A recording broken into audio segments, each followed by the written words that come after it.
Croyez-vous au réveil lyonnais? Les Lyonnais menaient 3-1 sur leur terrain face à Strasbourg vendredi, ont gagné 4-3. Je rappelle qu'il y avait eu 2 défaites lors des 2 premières journées, contre Rennes et contre Monaco. Et c'est vrai qu'à Lyon, on s'accroche là à cette dernière demi-heure qui a permis à Lyon de renverser Strasbourg avec un Lacazette qui a mené la fronde. Donc, oui, on n'a pas eu l'occasion de revenir sur ce qui s'est passé concernant l'OL ce week-end. Donc, faisons-le ce soir avec vous, supporters lyonnais. Vous êtes au 32-16. Daniel, Florent, qu'est-ce que vous en avez pensé? On a eu le copier-coller des 6 derniers mois. Et on avait dit récemment qu'il y avait un élément qui devait être très important dans la saison de l'OL, c'est que le mercato se termine. Pierre Sage, c'est un entraîneur qui dit les choses assez clairement. Il n'y a pas besoin de décrypter dans tous les sens. De toute façon, il te parle, cœur ouvert, peinard. Il avait dit avant, on est dans la merde. Le vestiaire part dans tous les sens parce que tout le monde a l'air de pouvoir être vendu. Les mecs ne savent pas quoi faire. Ils n'ont pas la tête, en gros, au jeu. Donc, vivement la fin du mercato. La fin du mercato est arrivée et ils font ce match complètement dingue. Et à la fin, dans le vestiaire, Pierre Sage va écrire sur le tableau « nous », en gros. Il écrit « nous », pour dire, en gros, ça nous ressemble, c'est nous, ça va nous ressouder, on repart. Moi, après, une fois qu'on a dit ça et qu'on est épaté, encore une fois, parce que l'OL a fait, et le spectacle qu'ils ont proposé, et toi, Gilbert, ça t'a touché encore plus, parce que t'as pas dû comprendre ce que tu voyais. Bon, tu peux pas faire... Enfin, je sais pas, à un moment, tu peux pas faire une saison comme ça.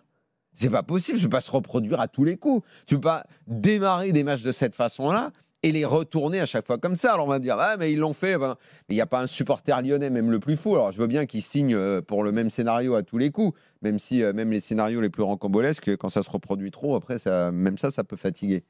Mais c'est pas normal, quoi. C'est une équipe qui sera constamment en réaction. Là, tu es quand même mené 3-1, 3-1. Si tu retournes à chaque fois les matchs où tu es mené comme ça, bon, ok, c'est fantastique pour le cœur des supporters, mais le côté irrationnel. Après, si Pierre Sage m'explique qu'il y a quelque chose de rationnel là-dedans, moi je l'écouterai parce que j'aime bien l'écouter. Mais c'est bizarre quand même. C'est un peu ni queue ni tête. Alors, ni queue ni tête, ce qui a un sens, c'est que Tolisso a l'air de revenir en forme. Ouais. Ça, c'est plutôt pas mal. Que Matic, qui met toujours un petit peu de temps à démarrer, ok, très bien. Que Lacazette est revenu en forme. Derrière, évidemment, ils ont des problèmes. T'as le nombre de buts qu'ils prennent. Mais 8 buts en 3 matchs. S'ils veulent gagner 3-2 et 4-3 tous les matchs, je pense que les Lyonnais s'en foutront de ça. Mais bon, je sais pas, c'est assez difficile. Hein. Tu racontes les faits, tu racontes ce qui s'est passé, tu dis que Pierre Sage a dit ça et ça. On avait l'élément vestiaire, mercato à fournir aux auditeurs parce qu'on savait que ça allait pas dans le vestiaire et tout. Après, le reste... Moi, je suis désolé, je ne sais pas expliquer pourquoi tu es mené 3-1 et pourquoi d'un coup, qu'est-ce qui fait que tu te réveilles? D'un coup, il te met une piqûre et il te dit allez hop les gars, on y va et ils vont gagner le match 4-3. S'ils font ça moi, je ne peux pas croire que tu fasses ça toute une saison, c'est pas possible. Bon. Moi, je serais moins enthousiaste même sur le match là, qu'on a vu, parce que je pense pas que tu aies réglé grand-chose, même si tu as psychologiquement pris un virage, parce que ça devenait une descente aux enfers. Donc, ok, ça va remettre du calme pour Sage, pour travailler, et il y a des choses quand même effectivement intéressantes. Mais tu as pris 8 buts en 3 matchs. Ta défense avec Kaleta Tsar, ça ne changera jamais, ça. Tu pars avec Kaleta Tsar pour toute la saison, là, à galérer comme ça. Moi, je pense que Lyon n'a pas réglé ses problèmes, que offensivement Lacazette soit toujours le général, le guide, ok, que Tolisso l'aide, mais c'est pareil, Tolisso ça va pas durer toute la saison, il va pas être capable de faire la saison complète parce que c'est trop compliqué maintenant. Matic idem, Matic faut gérer un peu la bagnole, donc moi, je reste inquiet par rapport à ce que j'ai vu sur ce début de saison.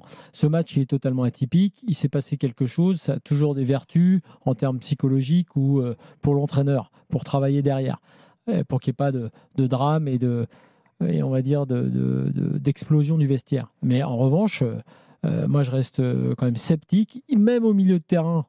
Parce que, je te le dis, il n'y a pas de certitude. Et surtout en défense, je trouve qu'ils sont très faibles. Et même avec Niakhaté, et des recrues très chères et avec un niveau faible. Donc, Disons que c'était pas le niveau de l'OL, ce qu'on a vu c'est sûr à Rennes et contre Monaco. C'était pas non plus la réalité de cette OL là qui a quand même des joueurs supérieurs. J'ai encore vu un joueur vraiment énorme, c'est Fofana, qui moi à chaque fois que je le vois jouer me, me plaît beaucoup. Mais sinon non, il y a quand même encore beaucoup de points d'interrogation.